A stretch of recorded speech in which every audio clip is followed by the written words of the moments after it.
Today we're going to look at how to do a squat for beginners and how important it is to get the technique correct in the first place.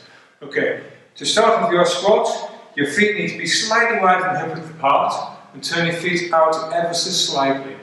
Okay, from here, stand up straight and tall, engage your core. As you breathe in, push those hips back, drop down, and then exhale, push up, squeezing the glutes at the top. Have a look at that from the side. From here, you breathe in, you push those hips back, take your arms out as a counterbalance, drop those hips down, and then from here, push up, driving through those heels. Now, the importance of the technique. Two fundamental mistakes that beginners make.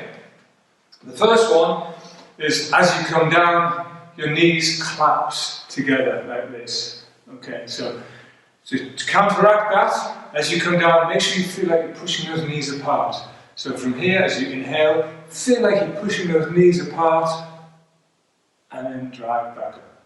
And the second mistake, rather than pushing those hips back, it's collapsing down through the knees, and your knees come forward past your toes. Eventually, that's going to cause injury, so we need to avoid that. So the technique, as I said, is so important. Push those hips back.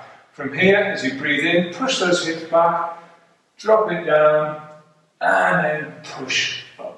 Now, as a beginner, you may only get down a little way. It doesn't matter how far you get down, as long as your technique is correct. So from here, you inhale, and just drop down. Even if it's just to here, and then you drive through those heels and push up straight.